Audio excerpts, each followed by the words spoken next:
Welcome to Inside the BACB, the official podcast of the Behavior Analyst Certification Board. Hey everyone, welcome to another episode of Inside the BACB. I'm Dr. Sarah Jenkins, the BACB Certification Resource Manager, and I'm joined by Dr. Molli Luke, our Chief Certification and Learning Officer. Hey everyone. Today we're talking about our December 2023 newsletter that covers the upcoming changes in RBT certification requirements. And this definitely seems like a fitting end to our RBT podcast series. If you haven't checked those out yet, I'd highly recommend them. Molli, I'd like to start by running through a brief history of the RBT certification, then talk about the process of making changes to certification requirements and some of the big changes that are coming, and then we can wrap up with a few tips of how people might prepare for the upcoming changes. Sounds good. So before we dive in, I do want to say that this population, so those being certified as RBTs, they are a powerhouse in this profession.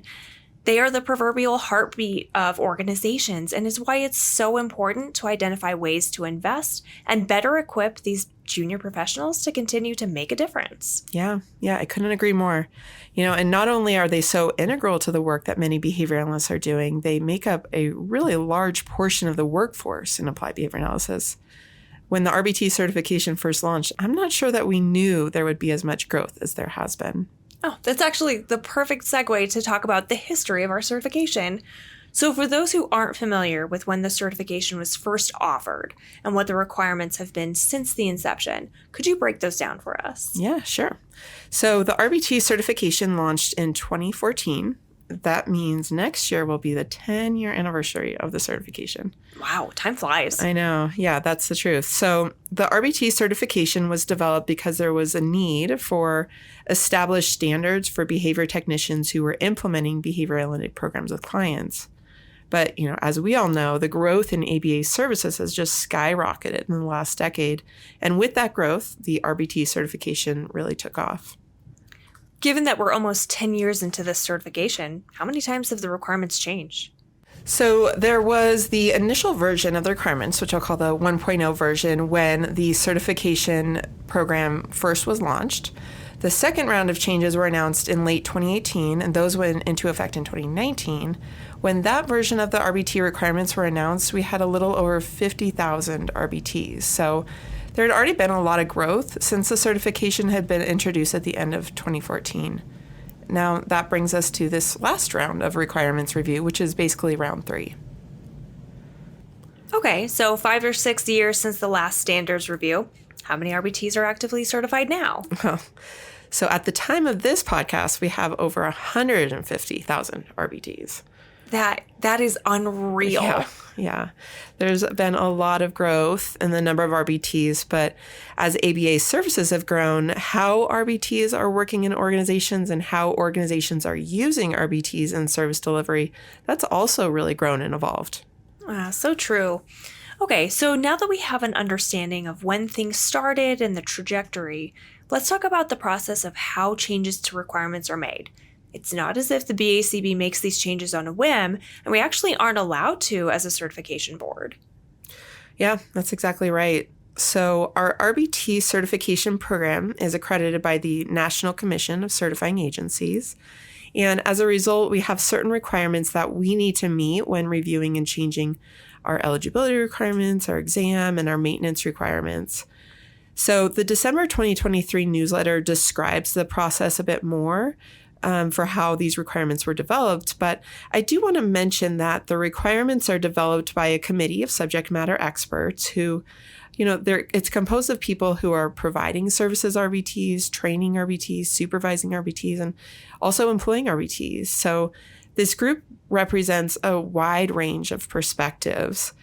When they meet to discuss these requirements, they've discussed the relevant data as well as their experiences when they are considering the recommended changes. And their recommendations then go to the BACB Board of Directors, who functionally is another group of subject matter experts for review and a final approval.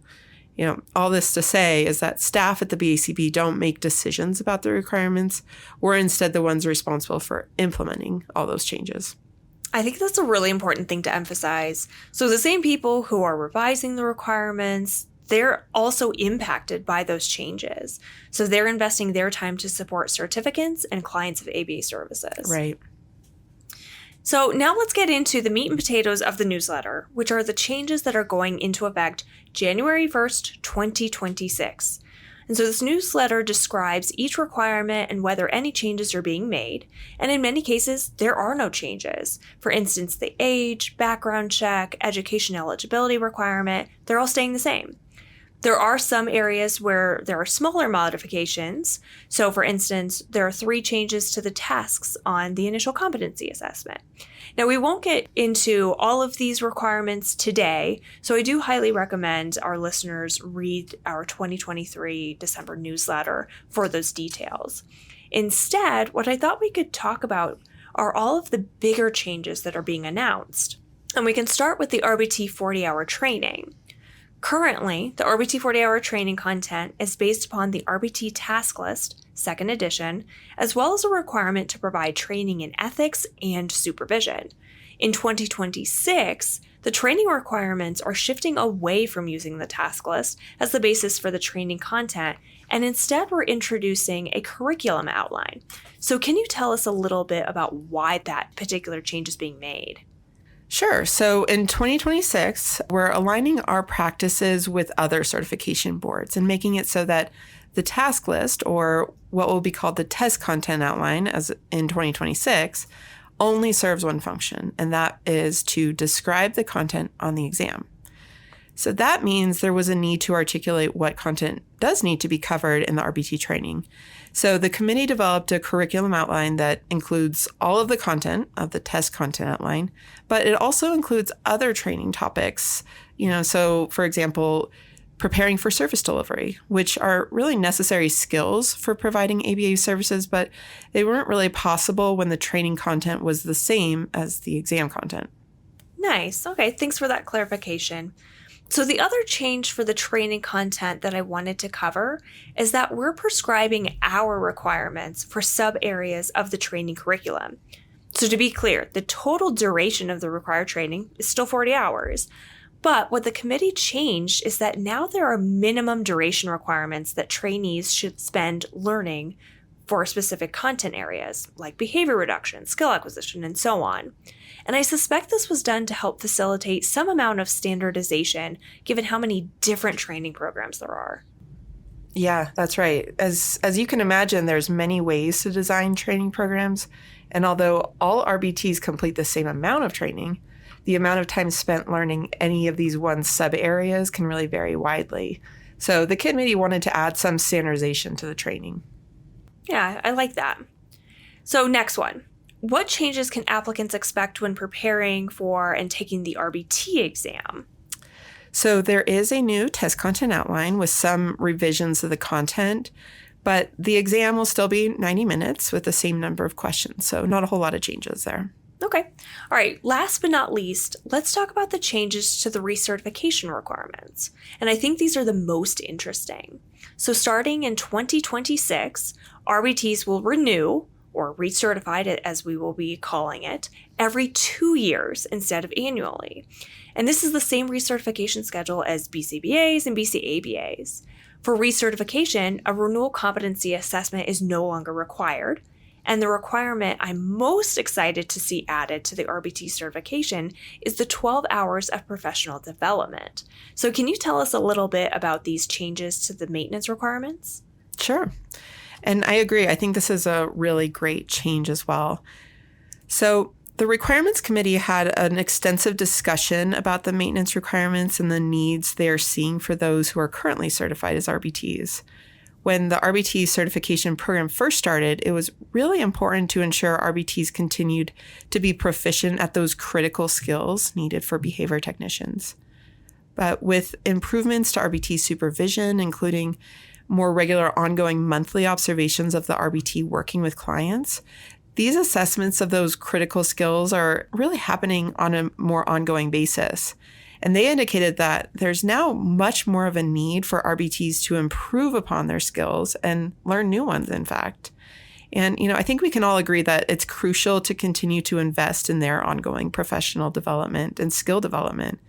It's really ultimately to the benefit of clients, for organizations to kind of help retain them, the RBTs, and the profession as a whole. So when those providing services are well equipped to provide high quality services, it's really a win-win. And I think that's why this new requirement is so beneficial. Yes, I love that. So in terms of satisfying the professional development hour requirement, do the 12 hours need to be evenly spread out across the 2-year recertification? Ideally, yes. So ongoing professional development helps RBTs continue to grow their skill sets and use these while they're providing services to clients. There will be 3 ways to meet this professional development requirement. They could complete in-service training at their organization. They could attend continuing education events, or they could even get them from completing a behavior analytic course at an accredited university. So when this requirement goes into effect in 2026, hopefully there will be a lot of opportunities for RBTs to get these hours. So per the newsletter, professional development hours cannot be about a specific client. And can you talk about why that is the case? Yeah, and I'm really glad you brought that up. So training on specific client programming is definitely important, but that should be happening during ongoing supervision hours. The professional development hours are instead focused on developing the knowledge and skills of the RBT around behavior analytic topics. So for instance, a training topic might be an in-service training on cultural competence and service delivery, or maybe a more in-depth training on schedules of reinforcement. Gotcha. Okay, so who should take responsibility for professional development? Is it the RBT or the organizations that employ them? Yeah, good question. So ultimately, the person holding the RBT certification is responsible because it's their certification. That said, the organizations they work at could and ideally should facilitate learning opportunities either at the organization or in continuing education events. So the newsletter talks about the type of documentation for each of the professional development type options. What does the RBT do with the actual documentation? So both the RBT and the trainer or the ACE provider, if it's a continuing education event, should retain the documentation, but it'll be the RBT's responsibility to provide the BACB with that documentation, really to show that they meet the requirement when they recertify.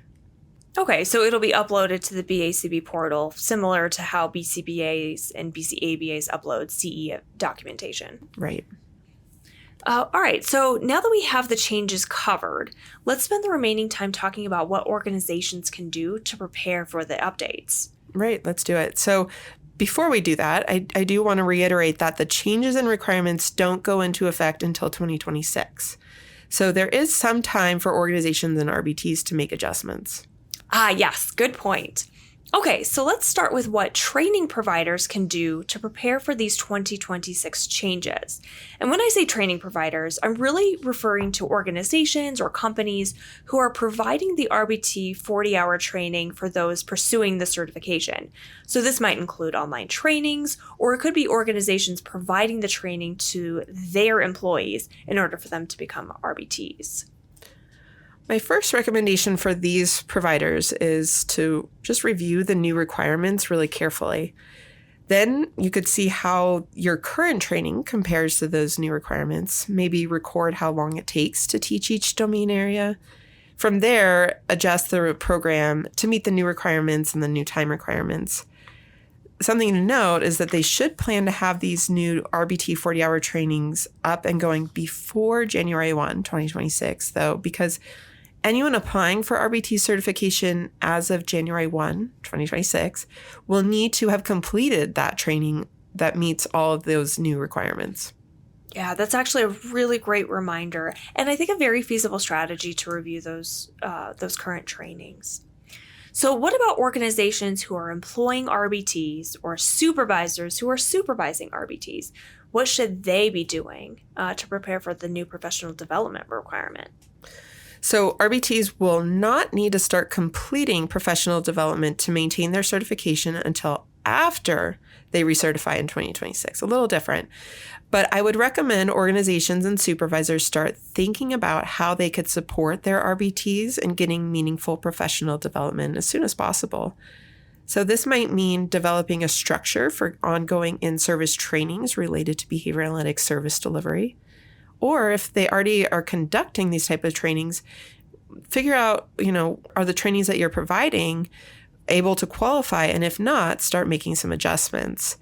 There are not currently many continuing education events targeted at RBTs, but hopefully ACE providers will start developing those events over the next few years. So the hope is that by that point, there will be a lot of options. So is there anything RBTs or future RBTs need to know? So those applying for RBT certification on or after January 1, 2026 will need to meet the new eligibility requirements, pay that updated fee, and take the exam under the RBT Test Content Outline 3rd edition. For those who hold RBT certification as of January 1, 2026, they'll recertify under the current requirements. So that means they'll still need to do that competency assessment to complete their recertification. Then they will begin the 2-year recertification cycle after they recertify in 2026. For example, if an RBT's recertification date is March 1st, then they'll need to complete a competency assessment for their March 1st, 2026 recertification. After they recertify, their next recertification date will be March 1st, 2028. Between 2026 and 2028, they'll start completing professional development activities. Perfect. I'm really glad that you gave that example. I think that's really helpful. And actually, that brings us to the end of our time. Molli, thank you so much for chatting with me today. And thank you so much to our listeners. If you are an RBT, if you train RBTs, employ RBTs, or supervise RBTs, then take a look at the BACB December 2023 newsletter. Until next time. Bye. Thank you for listening to Inside the BACB. Don't miss future episodes. Subscribe now.